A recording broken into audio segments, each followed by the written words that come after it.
Hello and welcome everyone. कैसे हो आप लोग बेटा? चलिए बेटा, हम लोगों ने स्टार्ट किया है ये सीरीज और इसमें पिछले लेक्चर में मैंने बात की थी ह्यूमन फिजियोलॉजी के कुछ इंपॉर्टेंट क्वेश्चंस, राइट। और आज इस लेक्चर में हम लोग बात करने वाले हैं important questions and previous year questions of neural control and coordination. तो इस टॉपिक के जो भी इंपॉर्टेंट क्वेश्चंस हैं, प्रीवियस ईयर के क्वेश्चंस हैं, वो यहाँ पे हम लोग डिस्कस करने वाले हैं। Excited? I am very excited. I hope आप लोग भी बहुत एक्साइटेड हो बेटा। काफी कुछ यहाँ पे कॉन्सेप्ट्स भी मैं इन्हीं क्वेश्चंस के थ्रू डील करने वाला हूं यहाँ पे। So stay tuned, let's see. Start करते हैं बेटा, है ना। देखो, सबसे पहली चीज कि न्यूरल कंट्रोल एंड कोऑर्डिनेशन वाला जो टॉपिक है ना, ये आपके क्लास 10th में भी दिया हुआ है ना, और ओलंपियाड्स में भी पूछा जाता है। और ओलंपियाड्स में इससे हर साल एक क्वेश्चन अराउंड तो रहता है, एक दो मैक्सिमम 3 के जैसा क्वेश्चन होता है। मैक्सिमम जो क्वेश्चंस पूछे जाते हैं इसमें वो या तो आई से पूछे जाते हैं या रिफ्लेक्स से पूछे जाते हैं। थोड़े बहुत क्वेश्चन आपके ह्यूमन ब्रेन और आपका न्यूरॉन से भी पूछे जाते हैं, राइट। तो आपको कुछ मेजर टॉपिक्स बताता चलता हूं बेटा, जो बहुत इंपॉर्टेंट होगा आपके लिए। सबसे पहली चीज कि इस चैप्टर में न्यूरॉन का स्ट्रक्चर बेसिक आपको समझना जरूरी है, सो दैट आगे की चीजें आप समझ लो। क्वेश्चन सबसे ज्यादा कहां से पूछ रहा है? न्यूरॉन में पूछता है from the nerve impulse, conduction and transmission. Conduction and transmission मतलब नर्व इंपल्स कैसे कंडक्ट हो रहा है within the axon, and फिर कैसे ट्रांसमिट होता है from one neuron to another neuron. Neurotransmitters का क्या रोल है, ये सबसे बहुत सारे क्वेश्चंस पूछे जाते हैं। ओके, प्रीवियस ईयर में पूछे गए हैं। सेकंड टॉपिक कहां से पूछा जा रहा है बेटा? सेकंड टॉपिक पूछा जाता है थोड़ा बहुत फ्रॉम द ब्रेन, थोड़ा बहुत। Okay, and then reflex. जो रिफ्लेक्स है उससे काफी सारे क्वेश्चंस होते हैं। इसके अलावा क्वेश्चन कहां से पूछता है? From the sympathetic and parasympathetic nervous system. उससे या तो डायरेक्ट क्वेश्चन होगा या इनडायरेक्ट क्वेश्चन होता है। ओके, इसके बाद जो इंपॉर्टेंट टॉपिक है दैट इज योर आई। तो देखो, ये जो चैप्टर है इसमें से क्या क्या टॉपिक, अगर आपके पास कम है समय, क्या क्या बहुत इंपॉर्टेंट है जो कि आप बिल्कुल नहीं छोड़ सकते, क्वेश्चंस आने के ज्यादा चांसेस हैं। दैट इज नंबर 1 कि how nerve impulse is generated, conducted and transmitted from one neuron to another. ये चीज बहुत इंपॉर्टेंट। दूसरी चीज क्या है बेटा? दूसरी इंपॉर्टेंट चीज है sympathetic and parasympathetic nervous system, इनका क्या इफेक्ट होता है। थर्डली इंपॉर्टेंट क्या है? रिफ्लेक्स। और फोर्थ इंपॉर्टेंट क्या है? आई। ये 4 टॉपिक आप बिल्कुल नहीं स्किप कर सकते हो। यस, तो ये चीज हम लोग देखेंगे भी, क्वेश्चंस में भी आपको ये सब कुछ दिखेगा। Let's start the very first question. The very first question that I have, ये बेटा देखो, ये क्वेश्चन आपका आईजीएसओ सेकंड स्टेज है ना, आईजीएसओ सॉरी से पूछा गया है 2011 में, स्टेज 1 है। ओके, आईजीएसओ 2011 का क्वेश्चन है। क्वेश्चन क्या है देखो, as a nerve impulse passes along an axon, क्या होता है? ऑप्शंस हैं, आपको करेक्ट ऑप्शन पिक करना है। देखो, यानी कि ये क्वेश्चन किससे है? From the conduction of nerve impulse, जैसा मैंने आपको बोला था, कंडक्शन ऑफ नर्व इंपल्स का क्वेश्चन है ये। Let's C, as a nerve impulse passes along an axon, the membrane potential changes from positive to negative and then back again, right. मतलब ये बोल रहा है कि पहले मेम्ब्रेन पोटेंशियल पॉजिटिव था, फिर नेगेटिव हुआ और फिर पॉजिटिव हो गया। ऐसा होता है क्या? ऐसा नहीं होता है। हमें मालूम है कि जब नर्व इंपल्स का कंडक्शन होता है तो सबसे पहले मेम्ब्रेन क्या था? पोलराइज मतलब नेगेटिव, फिर क्या होता है? डीपोलराइज यानी कि पॉजिटिव, और फिर क्या हो जाता है? पोलराइज यानी कि negative. Negative positive negative, yes. तो ये तो गलत हो गया। सेकंड देखो, sodium ions flows out through sodium channel and potassium ion flows in. नहीं बेटा, सोडियम आयन फ्लोज आउट नहीं बेटा, फ्लोज इन होता है, इनफ्लक्स होता है। एंड पोटाशियम आयन का इन नहीं आउट मतलब ई फ्लक्स होता है। यह भी गलत हो गया। Sodium channels open as the membrane potential becomes less negative. Yes yes, बिल्कुल। देखो, मैंने आपको बोला था कि जैसे ही रेस्टिंग मेम्ब्रेन पोटेंशियल आरएमपी कितना होता है? -70 मिली वोल्ट, मोर नेगेटिव है ये। इससे जैसे ही मेम्ब्रेन पोटेंशियल इंक्रीज होकर के लेस नेगेटिव होकर के कितना हो जाता है? -55 मिली वोल्ट।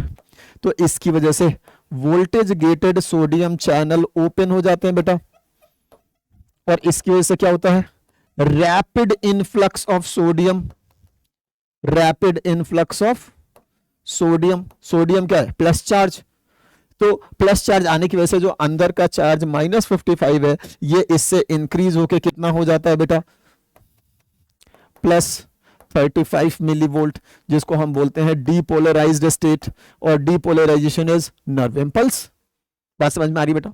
तो yes, as a nerve impulse passes along an axon, the sodium channels opens as the membrane potential become less negative। बिल्कुल सही बात है, बिल्कुल सही बात है। और ये क्वेश्चन वो बच्चा नहीं कर सकता है जिसने कंडक्शन ऑफ नर्व इंपल्स ठीक से नहीं समझा है।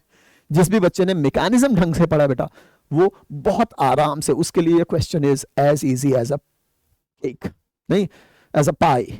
लेकिन अगर नहीं पढ़ा है तब तो आप सर खुजाते रह जाओगे, ठीक है? तो इसीलिए मैकेनिज्म समझना है, समझ समझ के पढ़ना है। तो ऑप्शन सी मुझे बिल्कुल ठीक दिख रहा है, लेकिन ऑप्शन डी भी पढ़ते हैं। The sodium potassium pump moves and sodium ion into the cell. देखो ये बोल रहा है sodium potassium pump moves sodium ion into the cell. सबसे पहली चीज बेटा, सोडियम पोटेशियम पंप का मतलब हो गया Na+K+ पंप। और ये जो पंप है बेटा, ये करता क्या है? ये करता है इफ्लक्स, मतलब बाहर, of 3 sodium and influx of 2 potassium, right? ये कभी भी सोडियम का इनफ्लक्स नहीं करता है, तो ये स्टेटमेंट ही गलत है बेटा, ये गलत है, राइट? करेक्ट आंसर क्या आएगा? सी। यस मेरे प्यारे बच्चों, जितने लोगों ने भी, जिन भी बच्चों ने बेटा वो लेक्चर पढ़ा है जिसमें मैंने generation and conduction of nerve impulse पढ़ाया था, आपको याद होगा, वहां पे ये चीजें बहुत ही क्लियर दिख रही होंगी और यू कैन फाइंड कि यस कैसे क्वेश्चन बन सकते हैं, ठीक है बेटा? तो option C is the correct answer. इस तरह के क्वेश्चन बेटा ओलंपियाड्स आपसे पूछते हैं, ठीक है? कॉन्सेप्चुअल रटना नहीं है, कॉन्सेप्ट लगाना है, ठीक है? आ जाओ बेटा नेक्स्ट क्वेश्चन। ये देखो बेटा, अगेन 2011 सेम ईयर में ये दूसरा क्वेश्चन है। मैंने बोला था ना एक दो क्वेश्चन पूछते हैं, 3 भी कभी कभी पूछ लिया है, तो ये दूसरा क्वेश्चन है, सेम ईयर सेम एग्जाम। देखो जरा, in the central nervous system the amount of voltage change पूछ रहा है ये, यानी कि delta millivolt required to open enough sodium channels to initiate a nerve impulse is referred to as the, क्या होता है बेटा? is referred to as the threshold potential। क्या बोलते हैं? threshold potential। अच्छा चलिए, यहां पे 2 क्वेश्चन आ गए हैं इससे, तो आपको थोड़ा सा मैं इनपुट दे देता हूं उन लोगों के लिए, उन बच्चों के लिए जिन्होंने ये लेक्चर या तो स्किप किया है, या जिन्होंने कभी पढ़ा ही नहीं है, या जो पहली बार इसको समझने की कोशिश कर रहे हैं, उनके लिए एक ब्रीफ आइडिया मैं दे रहा हूं। Just look at it. देखो बेटा, होता क्या है, होता यह है कि इन जनरल जो मेरा एक्सॉन है बेटा, इसके अंदर क्या होता है? नेगेटिव चार्ज, और बाहर क्या होता है? Positive charge. अंदर क्या होता है? नेगेटिव, और बाहर क्या होता है? Positive, right? अंदर में नेगेटिव, बाहर में पॉजिटिव, ये एक एक्सॉन है। तो अंदर में नेगेटिव है, बाहर में पॉजिटिव है। जब भी हम लोग मेम्ब्रेन पोटेंशियल की बात करते हैं तो हम इनर पोटेंशियल की बात करते हैं, आउटर पोटेंशियल की बात नहीं करते, ठीक है बेटा? तो हमेशा हम लोग क्या बात करते हैं? Inner potential. इनर पोटेंशियल कितना है? माइनस है। कितना है? माइनस तो क्वालिटी हो गई, क्वांटिटी कितनी है माइनस में? So it is -70 millivolt, ठीक है? अब देखो होता क्या है, इसके अंदर एक्शन पोटेंशियल कैसे बनेगा, राइट? तो मान लो कि ये एक मेम्ब्रेन है जो कि अभी अपने रेस्टिंग कंडीशन में है, रेस्टिंग स्टेट में है, ओके?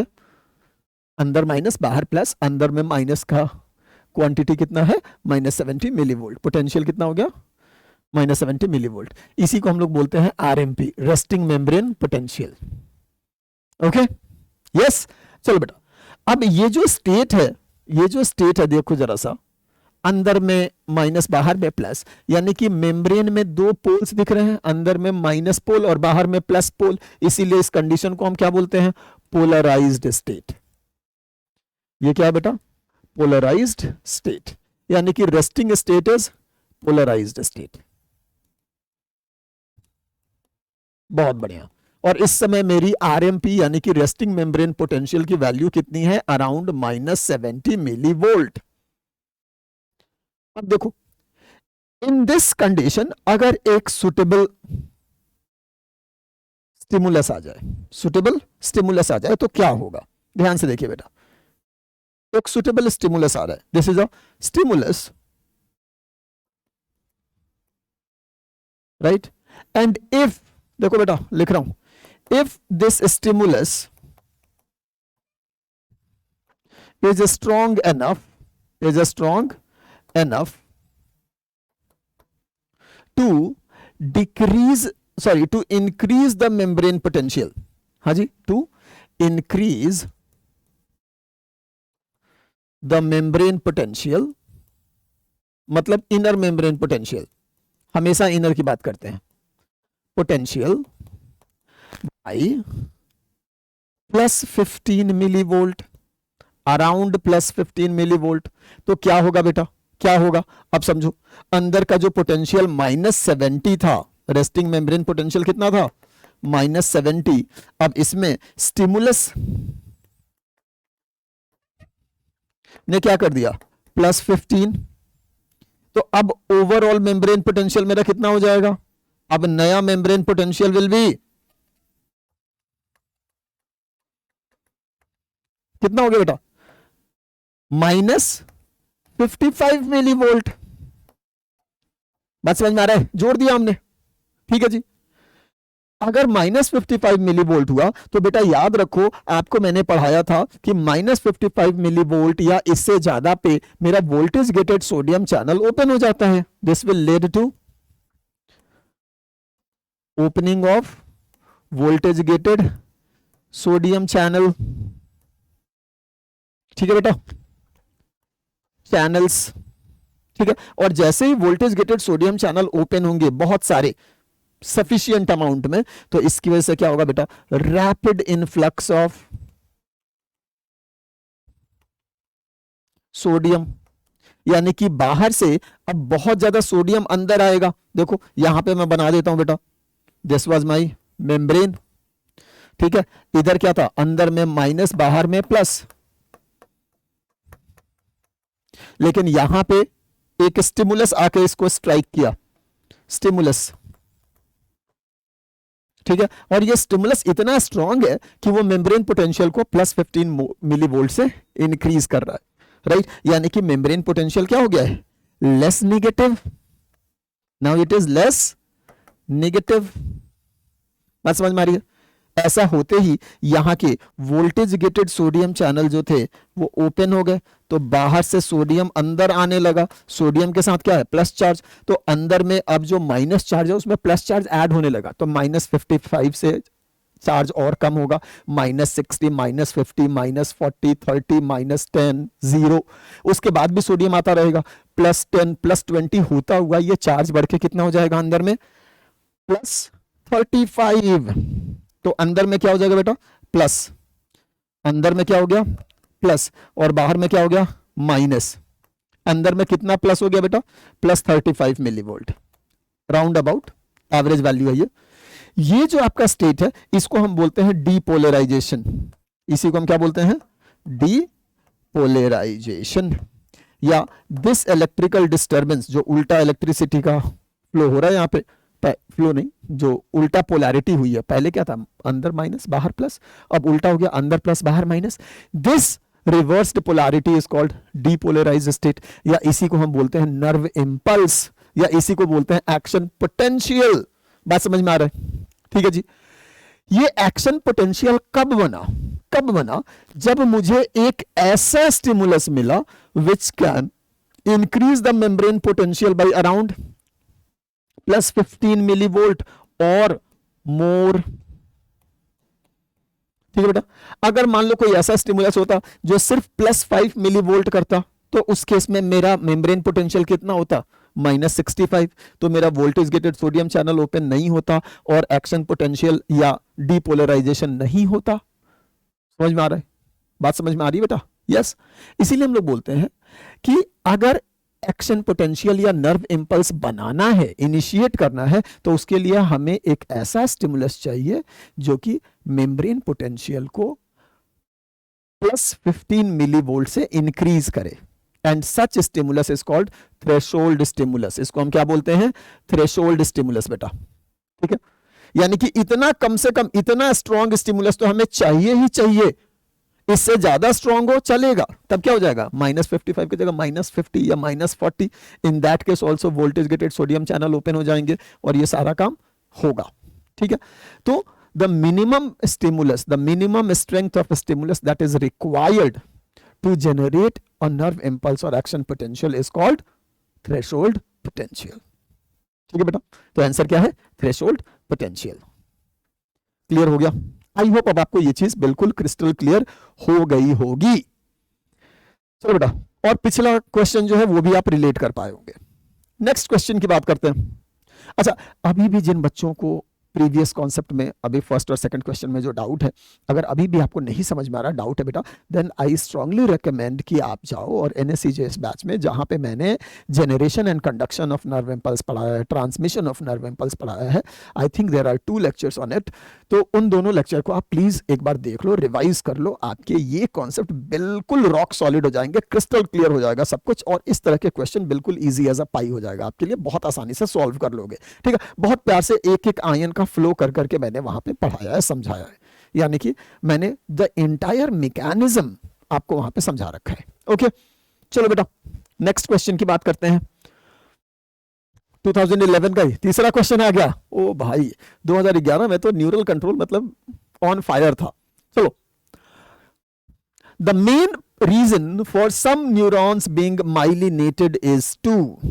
अब देखो बेटा, आप लोग जानते हो कि कुछ न्यूरॉन्स कैसे होते हैं? माइलिनेटेड, यानी कि उनके एक्सॉन के चारों तरफ माइलिन की सीथ होती है, राइट। और कुछ ऐसे भी न्यूरॉन्स होते हैं जिनके एक्सॉन के चारों तरफ माइलिन की सीथ नहीं होती है। जिनमें नहीं है, those are called non myelinated nerve fibres, right. जो एक्सॉन होता है उसको नर्व फाइबर बोलते हैं बेटा, राइट। और जिन पे है उनको माइलिनेटेड, या इसी के लिए दूसरा वर्ड है मेड्यूलेटेड। या तो आप माइलिनेटेड बोलो या मेड्यूलेटेड बोलो, okay, both are the same thing. हाँ जी, एक ही चीज के दो नाम है। हो गया। अब देखो, इन्होंने क्वेश्चन क्या पूछा? इन्होंने बोला है कि what is the reason that some neurons being myelinated. क्यों होता है माइलिनेशन? बेसिकली ये सवाल पूछ रहे हैं। Number 1, protect the nerve against physical damage. देखो, ये इसका एक काम है, ठीक है। माइलिन जो है वो फिजिकल डैमेज से बचा रहा है, लेकिन this is not the real reason. इसके लिए हमने उसको नहीं लगाया, इसका और भी ग्रेटर पर्पस है। क्या पर्पस है वो देखते हैं। Increase the diameter of axon to slow down the speed of action potential. नहीं बेटा, अगर एक्सॉन का डायमीटर बढ़ेगा तो एक्शन पोटेंशियल की स्पीड बढ़ती है, घटती नहीं है। ये स्टेटमेंट ही गलत है। और दूसरी ओर, जब कोई भी एक्सॉन के ऊपर माइलिन सीथ लगाओगे तो वहां पे साल्टेटरी कंडक्शन होता है, मतलब जंपिंग कंडक्शन होता है नर्व इम्पल्स का, and that speed is faster. हाँ जी, यानी कि माइलिनेटेड एक्सॉन में the speed at which nerve impulse is moving is much faster with respect to non-myelinated neuron, ठीक है। तो ये तो गलत हो गया, ये भी ठीक है, लेकिन एग्जैक्ट रीजन नहीं है। Increases the speed of action potential, yes, ठीक है। तो माइलिनेशन हम लोग क्यों कर रहे हैं? माइलिनेटेड न्यूरॉन्स क्यों बना रहे हैं? To increase the speed of nerve impulse, ठीक है। Increases the speed of action potential due to saltatory conduction. इसी को हम क्या बोलते हैं? साल्टेटरी, यानी कि jumping conduction of nerve impulse. Again, अगर आपको साल्टेटरी क्या होता है नहीं समझ में आ रहा है तो लेक्चर प्लीज विजिट करेंगे, वहां पे ये चीज आपको पढ़ा रखा है। तो सी तो मुझे बिल्कुल ठीक दिख रहा है बेटा। डी ऑप्शन देखते हैं। Decreases the possibility of false triggering from nearby muscle activity. This is also one of the reasons. A भी रीजन है और डी भी रीजन है, लेकिन सबसे एप्रोप्रिएट रीजन कौन सा है बेटा? C. C is the most appropriate reason because of which myelination takes place around the nerve fibres. Next question, बहुत प्यारे प्यारे क्वेश्चन है बेटा। देखो, which of the following statement और स्टेटमेंट्स इज और are correct statement or statements with respect to motor neurons, with respect to motor neurons. आ जाओ देखते हैं बेटा. सबसे पहली चीज, जो मोटर न्यूरॉन है they are multipolar. Yes they are multipolar. ठीक है चलो. They are unipolar. नहीं बेटा they are not unipolar. They carry messages from CNS. Yes बेटा सीएनएस से लेकर के इफेक्टर ऑर्गन तक मोटर है. Central nervous system. अच्छा they carry messages from CNS to muscle fibres और ग्लैंड्स. बिल्कुल सही बात है ये बेटा, ये एक ही लाइन है. And fourth, they carry messages from sensory receptor to CNS. नहीं बेटा गलत है. सेंसरी रिसेप्टर से सीएनएस जो ले जाता है ऐसे न्यूरॉन को हम क्या बोलते हैं? सेंसरी और एफरेंट न्यूरॉन. क्या बोलते हैं? सेंसरी और एफरेंट न्यूरॉन. तो अब देखो इसमें से पूछा कि कौन कौन से करेक्ट स्टेटमेंट्स हैं. कौन सा करेक्ट हो गया बेटा? फर्स्ट करेक्ट है, थर्ड करेक्ट है, right. First and third correct है, second and fourth is wrong. तो 1 and 3 only. Option C again 1 and 3 only. ठीक है नेक्स्ट. नेक्स्ट क्वेश्चन क्या बोल रहे बेटा? देखो जरा सा अगेन आईजीएसओ. भैया ये फोर्थ क्वेश्चन है इस ईयर में. Fourth, see the importance. Fourth question है ये. Consider the following statement. Okay, grey matter surrounds the white matter in the brain. Is it correct? Yes it is correct. Brain में हमने देखा था white matter अंदर होता है और ग्रे मैटर बाहर होता है. This is in brain. In spinal cord बिल्कुल उल्टा है बेटा. स्पाइनल कॉर्ड में ग्रे मैटर अंदर है और व्हाइट मैटर बाहर है. क्वेश्चन में ऑप्शन क्या बोल रहा है? Grey matter surrounds the white matter in brain. बिल्कुल सही बात है. Grey matter surrounds the white matter in the spinal cord. Grey matter surrounds the white matter in spinal cord. गलत है. यहां क्या होता है? White matter surrounds the grey matter. White matter surrounds the grey matter in spinal cord. Yes. And white matter surrounds the grey matter in the brain. गलत है. ठीक है पूछा है कंसिडर द फॉलोइंग स्टेटमेंट्स. हाँ जी, ऑफ दीज स्टेटमेंट्स कौन कौन से सही हैं कौन कौन से गलत है आपको बताना है बेटा. तो फर्स्ट और थर्ड सही है, सेकंड और फोर्थ गलत है. Right. 1 alone is correct. No. 1 and 3 are correct. Yes. 1 and 4 are correct. No. 4 alone is correct. No. तो आंसर क्या लगाएंगे बेटा? बी. बात समझ में आ गई? बात समझ में आ गई. तो ये डायग्राम आप याद रखना. ब्रेन में क्या होता है? व्हाइट मैटर अंदर, ग्रे मैटर बाहर. स्पाइनल कॉर्ड में इसका उल्टा है, व्हाइट बाहर, ग्रे अंदर. नेक्स्ट क्वेश्चन क्या है बेटा? Which statement about the vertebrate nervous system is false. Vertebrate nervous system के रिगार्डिंग कौन सा स्टेटमेंट गलत है? चलो देखते हैं. वर्टिब्रेट नर्वस सिस्टम की बात हो रही है. अब देखो वर्टिब्रेट का जो नर्वस सिस्टम होता है it has CNS and PNS. CNS किसका बना है? Brain and spinal cord. PNS किसका बना है? The network of neurons emerging from CNS and going in the entire body. तो हमारे ब्रेन और स्पाइनल कॉर्ड से निकलने वाले जितने भी न्यूरॉन्स हैं जो मेरी पूरी बॉडी में एक जाल बनाए हुए हैं, तो उस जाल को हम क्या बोलते हैं? Peripheral nervous system. ठीक है. ब्रेन और स्पाइनल कॉर्ड क्या हो गया? Central nervous system. Okay let's see. Relaxation of a muscle is caused by nerve impulses in inhibitory neurons going to the muscles from the spinal cord. ठीक है.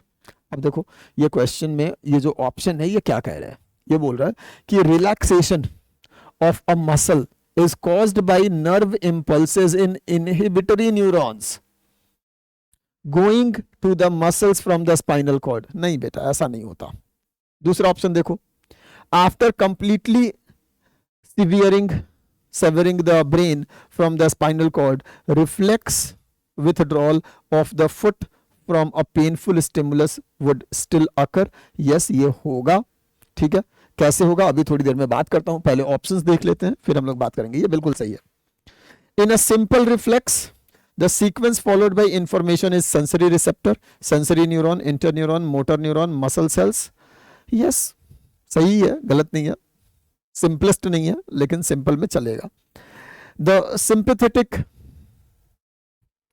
nervous system activates the body's response to stress, example by increasing heartbeat and decreasing blood flow to the gut. ये भी सही है, right तो गलत आपसे पूछा है विच इज फॉल्स.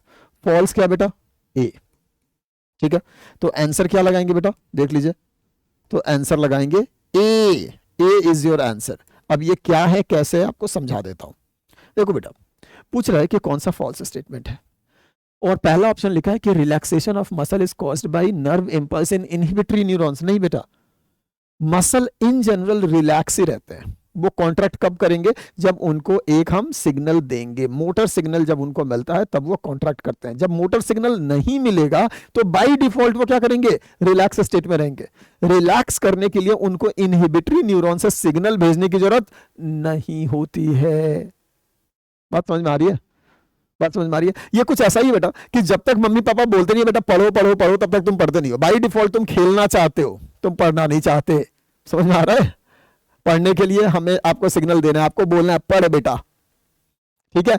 नहीं तो आप बाय डिफॉल्ट खेलना चाहते हो, पढ़ना नहीं चाहते. वैसे ही मसल बाय डिफॉल्ट रिलैक्स रहना चाहता है. जब तक उसको कोई सिग्नल नहीं मिलेगा तब तक वो रिलैक्स ही रहेगा. सिग्नल मिलेगा कॉन्ट्रैक्ट करेगा, जैसे ही सिग्नल गया वापस रिलैक्स. समझ में आ रहा है? ये वो बदमाश बच्चा है, जब तक पापा खड़े हैं सर पे तब तक पढ़ाई करेगा, जैसे ही पापा गए मस्ती चालू.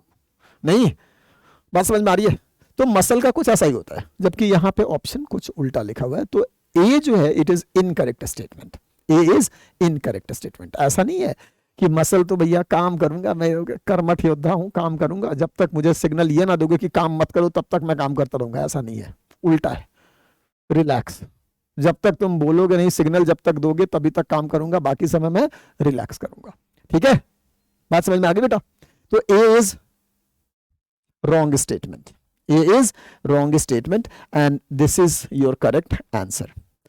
B, C, D से आपको कुछ टिप्स कुछ पढ़ा देता हूं. चलो.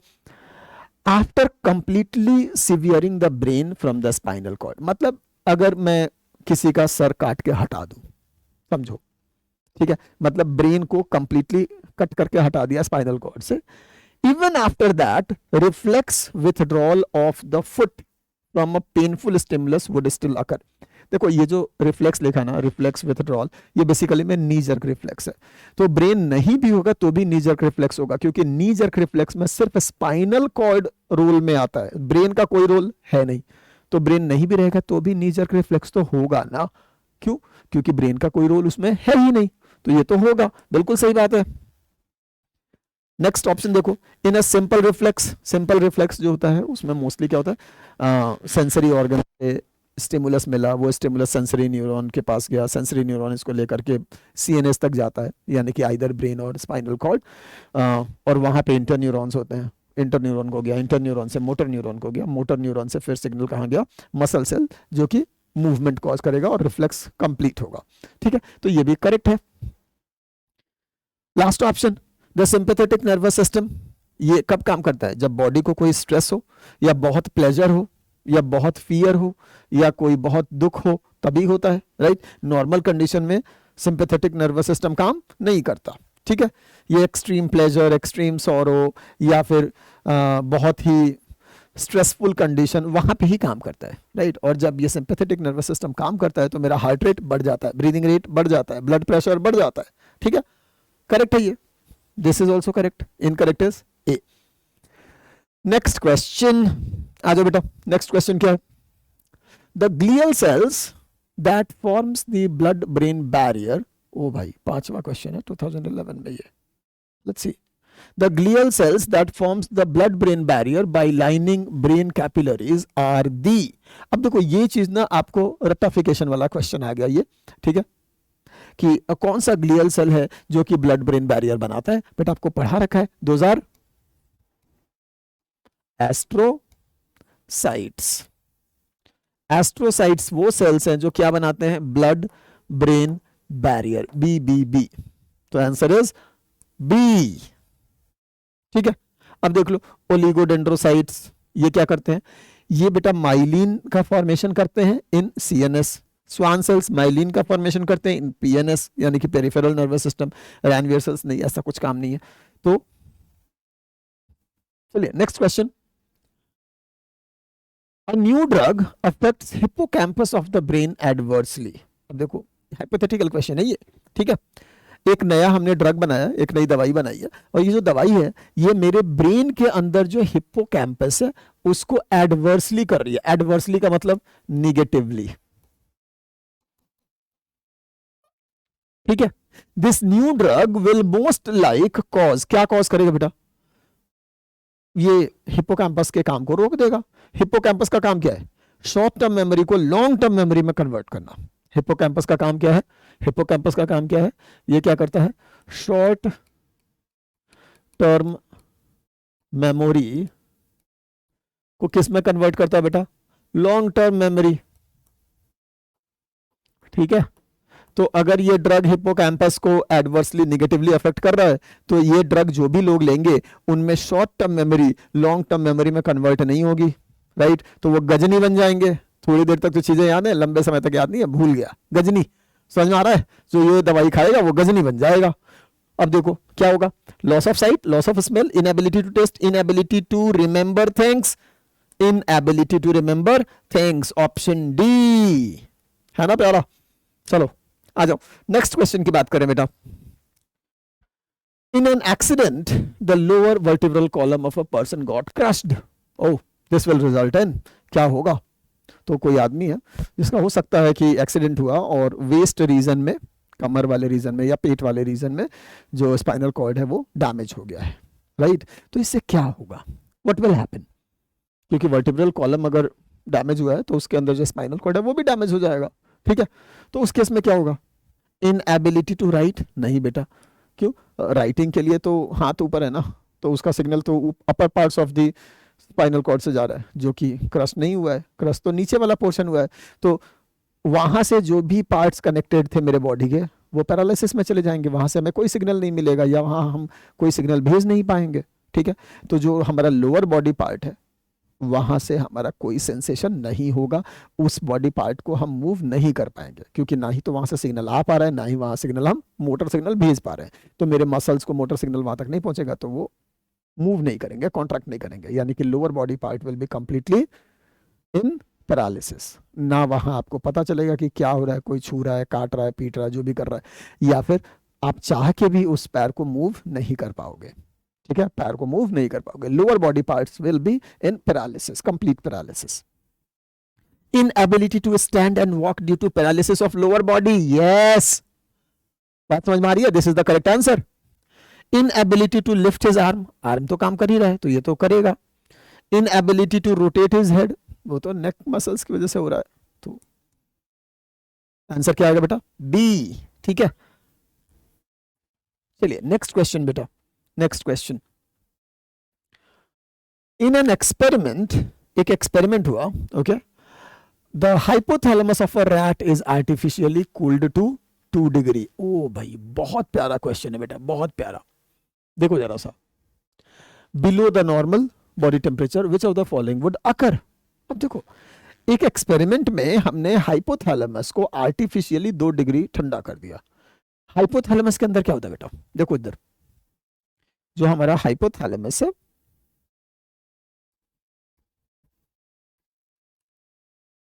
hypothalamus, it has center for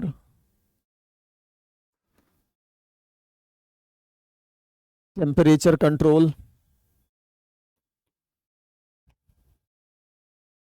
right, या फिर हम लोग बोल रहे हैं दैट इज थर्मोरेगुलेशन। अब समझो थर्मोरेगुलेशन का सेंटर कहां है? इन हाइपोथैलेमस। अगर हाइपोथैलेमस को हमने 2 डिग्री से ठंडा कर दिया है आर्टिफिशियली, हाइपोथेटिकल सिचुएशन है, तो अब क्या होगा? हाइपोथैलेमस को लगेगा कि बॉडी पूरी ठंडी पड़ रही है तो हमें हीट जनरेट करने की जरूरत है, तो वो क्या करेगा? मसल्स को कॉन्ट्रैक्ट कराएगा, हीट जनरेशन को बढ़ाएगा, right. And increased blood flow to skin, नहीं, क्योंकि अगर इंक्रीज्ड ब्लड फ्लो होता है बेटा स्किन में तो स्वेटिंग होती है। ये हम कब करते हैं? गर्मियों में, सो दैट स्वेटिंग हो, इवेपोरेटरी लॉस हो, हीट ज्यादा से ज्यादा लॉस हो मेरी बॉडी से और बॉडी ठंडी हो। यहां हमें बॉडी को क्या करना है? गर्म करना है, तो ये तो नहीं होगा। And increase in general metabolic activity, okay. And increased excretion of water bye kidneys या इंक्रीज्ड स्वेटिंग? नहीं बेटा, इंक्रीज्ड जनरल मेटाबॉलिक एक्टिविटी, जिससे कि हमारा हीट का प्रोडक्शन हो सके, राइट, हीट का प्रोडक्शन हो सके और बॉडी गर्म हो सके, ठीक है। Increased excretion of water bye kidneys, yes ये भी होगा। मोस्ट अप्रोप्रिएट आंसर तो यही आ रहा है फिर तो, ठीक है, क्योंकि जनरल मेटाबॉलिज्म की बात कर रहे हैं। जनरल मेटाबॉलिज्म नहीं बढ़ता है, जनरली क्या बढ़ता है मेरा, मसल का, है ना, तो मसल में कपकपाहट होती है, ठीक है, जिससे कि हीट प्रोड्यूस होता है। यहाँ पे इन्होंने लिख दिया जनरल मेटाबॉलिज्म। जनरल मेटाबॉलिज्म सर्दियों में नहीं बढ़ता, ठीक है। क्या बढ़ेगा, increased excretion of water bye kidneys. क्यों, क्योंकि बॉडी ठंडी हो रही है, और याद रखना कोल्ड टेम्परेचर जो है वो क्या करता है, ये decreases ADH production. ADH production, ADH कहां से रिलीज होता है, हाइपोथैलेमस से। तो अगर बॉडी ठंडी या हाइपोथैलेमस को ठंडा किया है तो वो एडीएच के प्रोडक्शन को कम कर देगा, जिससे क्या होगा, less water reabsorption from nephric filtrate, from nephric filtrate. और इसकी वजह से क्या होगा बेटा, there will be formation of dilute urine, dilute urine in large quantity, in large quantity, ठीक है। और इसकी वजह से वाटर का एक्सक्रीशन बढ़ जाएगा, तो आंसर क्या लगाएंगे, सी। बात समझ में आ रही बेटा। तो बेसिकली ये जो क्वेश्चन है ये नर्वस सिस्टम और आपका एक्सक्रीशन दोनों को कंबाइन करके है। प्यारा सा क्वेश्चन है ये बेटा, क्लियर हो गया, बात समझ में आ गई। चलो नेक्स्ट क्वेश्चन क्या बेटा, अगेन अगर ये क्वेश्चन किसी को नहीं समझ में आ रहा है ना बेटा, तो उसको हाइपोथैलेमस का तो फंक्शन पढ़ना ही है न्यूरल से, साथ में एक्सक्रीशन वाला जो चैप्टर है वहां पे जाके देखना है कि कौन कौन से डायूरेटिक एजेंट्स होते हैं, जहां पे आपको बता रखा है कि cold temperature, caffeine, alcohol, right, some drugs they are diuretic, मतलब वो क्या करते हैं, डाइल्यूट यूरिन के फॉर्मेशन को प्रमोट करते हैं, जिसकी वजह से यूरिन का वॉल्यूम बढ़ जाता है, बॉडी से वाटर लॉस बढ़ जाता है, बॉडी डिहाइड्रेट होती है। ओके आ जाओ, नेक्स्ट क्वेश्चन क्या बेटा, नेक्स्ट क्वेश्चन, अनिल एक लड़का है 8th ग्रेड का, ओके 8वीं क्लास का, was asked to draw a figure explaining how the mammalian eye collects and focuses light, converting it into electrical signals. Which of the following flow chart correctly represents the process? Okay I पे आ गए हम लोग। तो देखो बेटा कैसे होता है, सबसे पहले लाइट जो है वो कॉर्निया पे गिरती है, राइट, या स्क्लेरा पे? स्क्लेरा पे नहीं बेटा, क्यों, स्क्लेरा पे अगर लाइट गिरेगी तो स्क्लेरा ओपेक होता है, वहां से लाइट पास नहीं करेगा, तो ये दोनों ऑप्शन तो बिल्कुल गलत हो गए। लाइट यहां से कहां जाएगी, कॉर्निया, बिल्कुल सही है। उसके बाद से aqueous humour, yes aqueous humour, उसके बाद से प्यूपिल, ओके प्यूपिल, उसके बाद से लेंस, बिल्कुल सही है। यहां आइरिस पे चला गया है बेटा, आइरिस जो होता है वो कलर्ड पार्ट होता है, वहां से लाइट कंडक्ट नहीं होती है। लाइट कहां से कंडक्ट होती है, प्यूपिल से, ठीक है। आइरिस तो मसल की लेयर है, प्यूपिल क्या, उसके बीच का ओपनिंग है जहां से लाइट पास करती है। तो अभी समझ में आ गया कि आंसर ए होने वाला है, लेकिन ठीक है आगे का भी फ्लो चार्ट देख लेते हैं ताकि हमारी अंडरस्टैंडिंग अच्छी हो। प्यूपिल से फिर लेंस, लेंस से जो लाइट है वो फोकस होके कहां जाएगी, विट्रियस ह्यूमर से होते हुए रेटिना पे, रेटिना पे जब गिरेगी तो रेटिना के अंदर जो रॉड और कोन सेल्स हैं उसमें एक्शन पोटेंशियल डेवलप होगा जो न्यूरॉन्स में जाएगा, वहां से ऑप्टिक नर्व और वहां से brain. So this is the pathway, okay answer A होगा बेटा। बात समझ में आ गई, क्लियर है। अगर आई का स्ट्रक्चर आपको पता है तो ये क्वेश्चन तुरंत कर लोगे आप। नेक्स्ट क्वेश्चन बेटा, नेक्स्ट क्वेश्चन क्या है, ओहो, it was 3:30 in the afternoon, हाँ जी 3:30 इन द आफ्टरनून, मतलब 3:30 PM की बात कर रहे हैं, when Ajay reached the cinema hall, okay after 20 minutes walk from his house. मतलब बेसिकली जो अनिल है वो फिल्म सॉरी एक कोई भी बंदा है जो कि फिल्म देखने जा रहा है, राइट, दोपहर में, दोपहर के शो देखने जा रहा है, मैटिनी शो, ओके। और ये दोपहर में चल के जा रहा है, तो दोपहर में बाहर में लाइट बहुत ज्यादा, ब्रॉड डे लाइट है, इंटेंस सनलाइट है, राइट, हाई लाइट इंटेंसिटी है।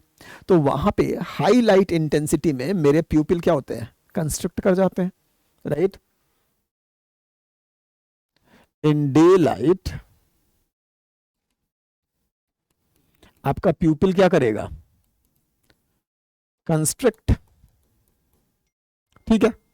अब ये बंदा जो है जल्दी जल्दी में सिनेमा हॉल में घुसा है, it took him a few moments to see the surrounding clearly. जैसे घुसा, अंधेरा था सिनेमा हॉल में, तो अब इसको कुछ नहीं दिख रहा है, बाकी लोगों को सब कुछ दिख रहा है जो बैठे हैं, यानी कि इतनी लाइट तो है कि बाकी लोग देख सकें, बस ये बंदा नहीं देख पा रहा है। ऐसा क्यों, क्योंकि इसकी प्यूपिल क्या थी, कंस्ट्रिक्टेड थी, तो उससे कम लाइट पास कर रही थी, जबकि बाकी लोग जो डार्क में बैठे हैं उनका प्यूपिल क्या था, डायलेटेड, तो उससे ज्यादा लाइट पास कर रही थी, तो वो लोग उस डिम लाइट में देख पा रहे थे, लेकिन दिस बंदा इज नॉट एबल टू सी। क्यों, क्योंकि इसका प्यूपिल पहले से कंस्ट्रिक्टेड था, क्योंकि वो डे लाइट से आ रहा है, ठीक है, ब्रॉड डे लाइट से। What changes must have occurred in his eyes during this period, ठीक है। तो it took him some moments to see things clearly. After some time उसको अच्छे से दिखाई देने लगा है। तो पूछना है कि क्या चेंजेस हुआ होगा, अब ये बात हमें समझनी है। देखो जरा सा, तो देखो बेटा, ऐसे केस में करना क्या है उसे, कि अगर उसको ठीक से देखना है तो प्यूपिल मस्ट डायलेट, हाँ जी। तो जैसे ही अब वो एंटर करेगा इन सिनेमा हॉल, तो अब क्या होगा, प्यूपिल विल डायलेट, हाँ जी, in some time, in few moments, ठीक है बेटा। अब प्यूपिल डायलेट करेगा, then he will be able to see. बात समझ में आ रही है। अब प्यूपिल डायलेट कैसे करता है वो समझो। प्यूपिल डायलेट कब करेगा, यानी कि प्यूपिल को डायलेट तो होना है, कॉन्ट्रैक्शन तो नहीं होना है, डायलेट होना है, ठीक है। अब डायलेट कैसे होगा समझो। प्यूपिल तभी डायलेट होगा, प्यूपिल का मतलब है कि दिस वन, ये वाला, यहां से अंदर वाला ये जो डायामीटर है, दिस इज प्यूपिल। तो ये प्यूपिल का डायामीटर बढ़ना चाहिए, डायलेशन होना चाहिए। कैसे डायलेट होगा, ये तभी डायलेट हो सकता है जब सर्कुलर मसल रिलैक्स करे और रेडियल मसल कॉन्ट्रैक्ट करे। क्योंकि देखो ये जो है, दीज आर रेडियल मसल्स, ये जब कॉन्ट्रैक्ट करेंगे तो ये बाहर की तरफ इसको खींच लेंगे, ठीक है, किधर खींचेंगे, बाहर की तरफ। और सर्कुलर मसल जब बेटा कॉन्ट्रैक्ट करता है ना, तो इसकी थिकनेस बढ़ जाती है, तो प्यूपिल छोटी हो जाती है, प्यूपिल कंस्ट्रिक्ट होती है जब सर्कुलर मसल कॉन्ट्रैक्ट करती है। तो इसके लिए क्या करना है, सर्कुलर मसल को रिलैक्स होना पड़ेगा और रेडियल मसल को कॉन्ट्रैक्ट होना पड़ेगा। जब ये दोनों चीजें होती है तो प्यूपिल डायलेट हो जाता है, ठीक है। रेडियल मसल ऑल्सो कॉन्ट्रैक्ट, दोनों साथ में नहीं बेटा, ये तो सही है लेकिन ये गलत है, इसीलिए आंसर क्या लगाएंगे बेटा, बी। प्यूपिल कब डायलेट करता है बेटा, when the circular muscle relax and radial muscle contract. प्यूपिल dilate तभी होगा, प्यूपिल can dilate only when the radial muscle, ये वाले जो मसल्स हैं बेटा, ये जो होते हैं ना, these are called radial muscles. बहुत सारे होते हैं, यहाँ पे एक ही दो दिखाया गया है, ये रेडियल मसल्स हैं। ये these muscle should contract and the circular muscle, circular muscle यहां पर है बेटा, ऐसे ऐसे, ये जो सर्कुलर मसल्स हैं दे शुड रिलैक्स, ठीक है, that leads to pupil dilation. तो आंसर विल बी डी। प्यारा क्वेश्चन है बेटा, ध्यान रखना इस चीज को। नेक्स्ट क्वेश्चन 2013 का क्वेश्चन है बेटा, ये देखो 2013 का क्वेश्चन है। क्या क्वेश्चन है, on a field trip in North America student notice that when threatened horned lizard, अब ये हॉर्न्ड लिजर्ड एक लिजर्ड की स्पीसीज है, ठीक है, genus Phrynosoma, squirts blood at the attackers. ओ भाई, ये एक ऐसी छिपकली है, जब कोई इसको डराता है या कोई जब इस पे अटैक करता है तो ये ब्लड का एक फव्वारा छोड़ती है अपने अटैकर पे। और ये फव्वारा कहाँ से निकलता है, उसके आई से, आंखों से खून निकलता है उसके, ठीक है, और वो भी एकदम जेट के जैसा। When the professor asked what could have been the reason behind such behavior of horned lizard, one student said that certain sensory receptors has fired and triggered a neural reflex culminating in increasing the pressure of their sinus cavities until the blood vessel of the corners of the eye burst. Another student said it was just an act of frighten of the predator. Thus, it can be said that. तो देखो ये basically बड़ा सा question है, पहले तो कहानी बता दी आपको, कहानी थोड़ा सा समझा देता हूँ फिर आगे बढ़ेंगे। बेसिकली हॉर्न्ड लिजर्ड जो होती हैं ये जब अटैक में आती हैं, जब इनको कोई अटैक करता है तो अपने आप को बचाने के लिए अटैकर के ऊपर एक खून का फव्वारा छोड़ते हैं और ये खून का फव्वारा उनकी आंखों से निकलता है। ठीक है, प्रोफेसर ने पूछा कोई बता सकता है स्टूडेंट की ऐसा कैसे हो रहा है, तो एक स्टूडेंट ने बोला हाँ सर ऐसा तब हो सकता है जब उसके आंखों के पास वाला ब्लड वेसल है जहां पे छोटा सा साइनस है जिसमें ब्लड भरा हुआ है, वहां का प्रेशर इतना बढ़ जाए, ठीक है, कि वहां से ब्लड एक फव्वारे की तरह निकले, तो ऐसा पॉसिबल हो सकता है। राइट, सही बात भी है। ठीक है, ठीक है। अब देखो अनदर स्टूडेंट सेड कि सर ये एक एक्ट है to frighten off the predator. हाँ जी बिल्कुल, दोनों ही बातें सही हैं कि एक बच्चे ने बोल दिया कि सर ये तो डराने के लिए कर रही है, वो छिपकली खून का फव्वारा छोड़ रही है, सही बात है। दूसरे ने मैकेनिज्म समझा दिया कि ऐसा कैसे हो सकता है, तो उसने बोला ये तभी हो सकता है कि जैसे वो फ्राइटन हुई तो उसका कुछ सेंसरी रिसेप्टर ने इसको एहसास किया, उसने ट्रिगर कर दिया एक न्यूरल रिफ्लेक्स। न्यूरल रिफ्लेक्स की वजह से जो प्रेशर है साइनस कैविटी में जहां ब्लड भरा हुआ है वो इतना बढ़ गया कि पास का ब्लड प्रेशर जो है वो फट गया और वहां से कॉर्नर से एक खून जो है वो बहुत प्रेशर के साथ निकला, जेट के जैसा निकला on the predator. This is possible. अब बोल रहा है कि thus it can be said, क्या कहा जा सकता है इस एक्ट के बारे में of the lizard. The first response is correct well the second is incorrect. Both explanation and the reasonable both explanations are reasonable and can be scientifically tested. The first response is biological while second is philosophical. The first explanation is testable as a scientific hypothesis while second is not. नहीं बेटा, ये दोनों ही जो आपके explanation हैं ये reasonable हैं and can be scientifically tested. ठीक है, क्योंकि हम नॉर्मल कंडीशन में अगर इस लेजर्ड को कुछ देंगे स्टिमुलस तो शायद ये ब्लड इजेक्ट ना करे, ये तभी करेगी when she is very much frightened. तो हम टेस्ट कर सकते हैं अलग अलग सब्जेक्ट डाल के कि कब वो फ्राइटन हो रही है। राइट, और हम पहले वाले को भी चेक कर सकते हैं भाई, सीइंग कि ब्लड वेसल वहां पर रप्चर हुआ है कि नहीं हुआ है, वहां पे प्रेशर कितना है। राइट, तो ये सब नाप करके हम इन दोनों हाइपोथेसिस को टेस्ट कर सकते हैं। Option will be B. ठीक है बेटा, आ जाओ। तो इस तरह के क्वेश्चन भी पूछे जाते हैं, आपको ध्यान रखना पड़ेगा। ठीक है, ठीक है बेटा। नेक्स्ट क्वेश्चन क्या है, अगेन 2013, तो 13 का ये सेकंड क्वेश्चन है। Suresh accidentally touched the silencer of his two-wheeler while parking and withdrew his leg immediately. Identify the correct order of flow of messages to the brain. Okay, basically में ये क्या हो गया, नी jerk reflex के जैसा हो गया। कैसा हो गया, नी जर्क रिफ्लेक्स जैसा।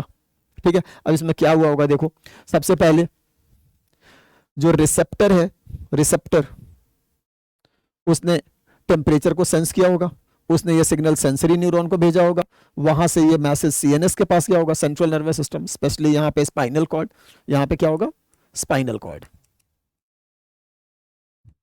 ठीक है, और वहां से मोटर सिग्नल बना होगा और वो क्या होगा मसल के पास जो कि इफेक्टर ऑर्गन है, मसल, और मसल कॉन्ट्रैक्ट किया होगा और पैर अचानक से हट गया होगा। This is the reflex, correct है।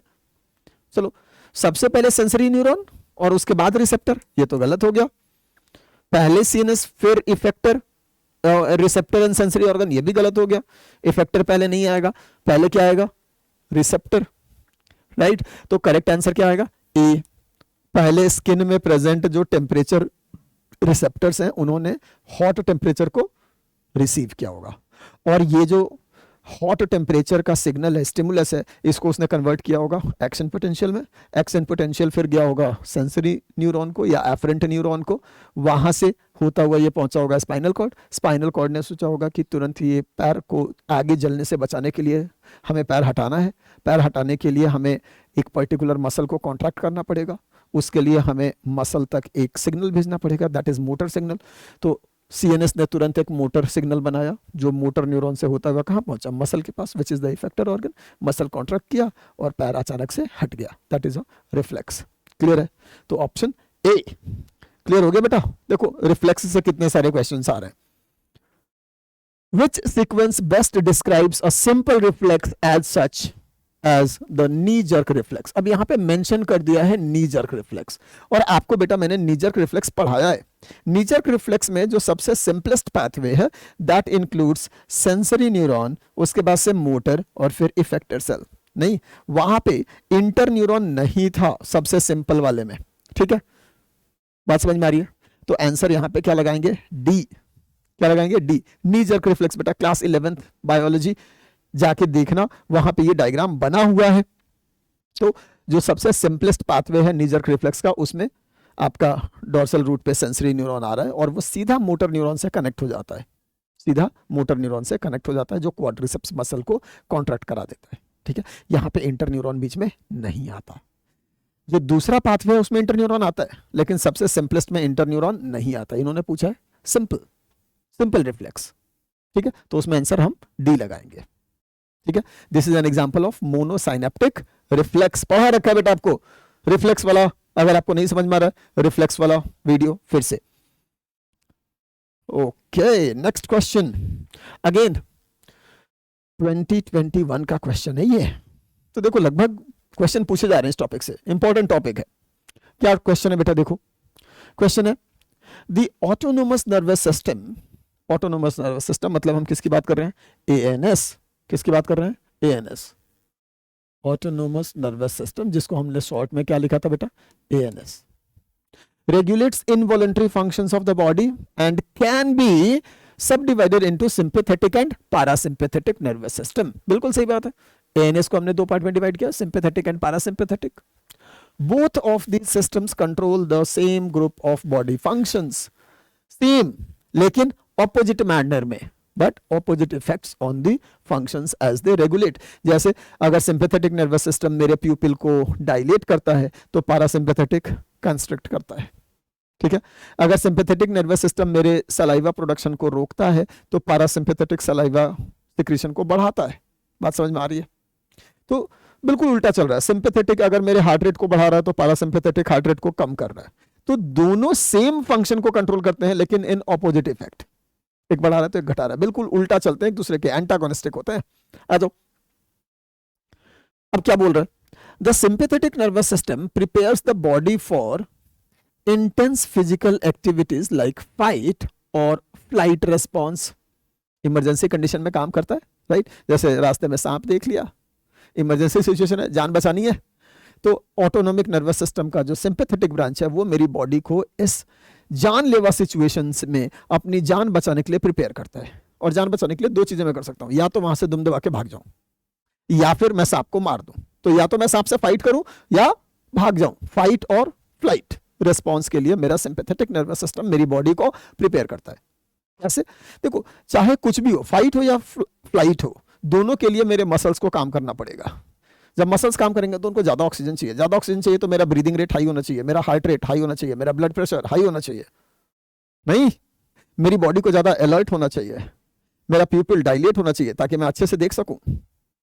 बात समझ में आ रही है? तो जब भी सिंपैथेटिक नर्वस सिस्टम काम करता है मेरी बॉडी को फाइट और फ्लाइट रिस्पॉन्स के लिए रेडी करता है, और पैरासिम्पैथेटिक वापस नॉर्मल रिलैक्स स्टेट में लेके आता है बॉडी को। अब देखो, the parasympathetic nervous system has the opposite effect and relaxes the body and inhibits or slows many high energy functions। ठीक है बेटा, वही बात है जो अभी बताई आपको। Which of the following involuntary effects in the body are brought about by the sympathetic nervous system during a fight or flight situation? तो बेसिकली आपको किसके बारे में पूछ रहा है? सिंपैथेटिक नर्वस सिस्टम के फंक्शन को पूछ रहा है ये, कि सिंपैथेटिक नर्वस सिस्टम क्या क्या करता है। Number 1, increases salivation. No, salivation को डिक्रीज करता है सिंपैथेटिक नर्वस सिस्टम। ठीक है, क्योंकि जान बचाने के समय पे ना हमारे मसल्स को, हमारे हार्ट, ब्रीदिंग रेट, इन सारे सिस्टम को ज्यादा ब्लड चाहिए। तो ये ब्लड आएगा कहां से? एलिमेंट्री कनाल, जो मेरा डाइजेस्टिव सिस्टम का ब्लड फ्लो था उसको हम कम कर देते हैं, और ब्लड फ्लो कहां बढ़ा देते हैं? बाकी विसरल ऑर्गन्स पे, मसल्स पे। ठीक है, तो जब हम डाइजेस्टिव सिस्टम या एलिमेंट्री कनाल और एसोसिएटेड ग्लैंड्स, जो डाइजेस्टिव ग्लैंड्स हैं, उनका अगर हम ब्लड फ्लो बढ़ाएंगे तो उनकी एक्टिविटी भी कम होगी, राइट? इसीलिए सलिवरी ग्लैंड की एक्टिविटी कम, पेरिस्टाल्सिस कम, डाइजेशन एब्जॉर्प्शन कम, ठीक है, पैनक्रियाज का भी फंक्शन कम, तो ये सब इनहिबिट करता है sympathetic nervous system. Okay, second, increased digestion, no.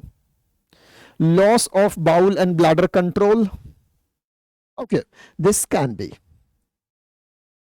Body shivering, yes, body shivering हो सकती है। प्यूपिल डायलेशन होगा। Crying can be. ठीक है, तो which of the following functions are happening बेटा? बॉडी शिवरिंग हो रहा है, फोर्थ तो बिल्कुल होगा, सिक्स्थ बिल्कुल होगा। ठीक है, loss of bowel and bladder control can happen in extreme case, in extreme case, not in normal case, in extreme case. ठीक है, तो अब ऑप्शन देखते हैं और फिर हम इसको इंक्लूड करना है नहीं करना है वो देखेंगे। ऑप्शन में फर्स्ट और सेकंड तो बिल्कुल नहीं होगा, तो जहां पे भी फर्स्ट है उसको तो हटा दो, जहां पे भी फर्स्ट और सेकंड है उसको हटा दो। ठीक है, बचा क्या? सी और D. Third, 4 and 6, third 4 and 6। Crying हो भी सकता है, नहीं भी हो सकता है, राइट। थर्ड और फिफ्थ होगी ऐसा, थर्ड और फिफ्थ नहीं बेटा।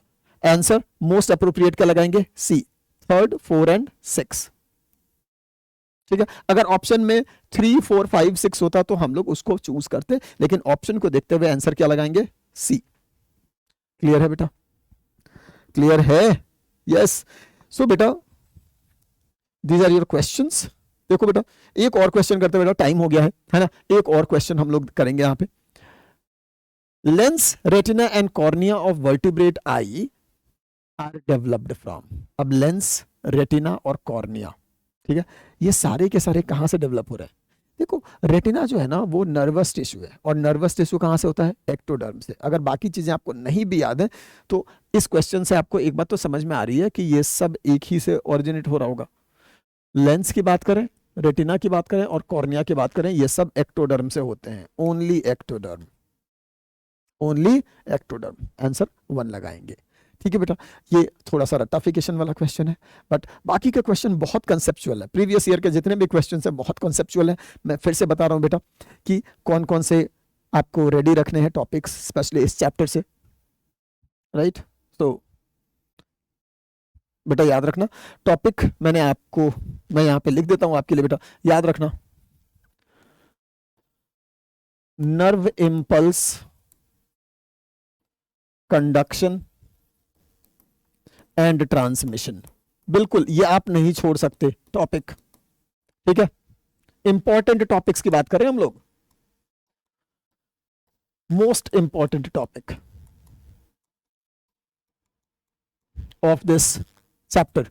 सेकंड कौन सा बेटा? नर्व इंपल्स कंडक्शन के बाद हम लोग बात करते हैं सिंपैथेटिक एंड पैरासिम्पैथेटिक।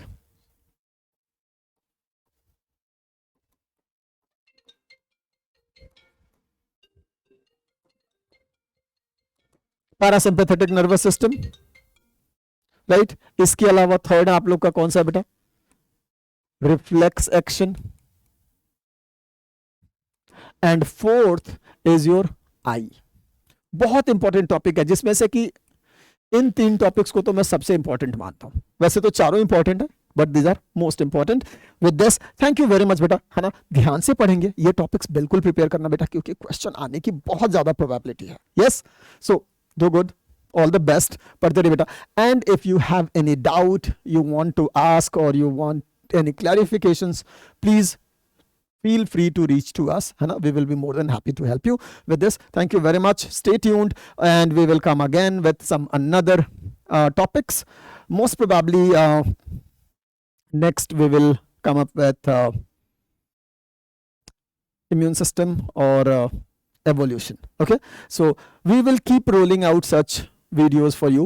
पढ़ते रहिए बेटा, है ना, और समझ के पढ़ना है। Yes, thank you very much.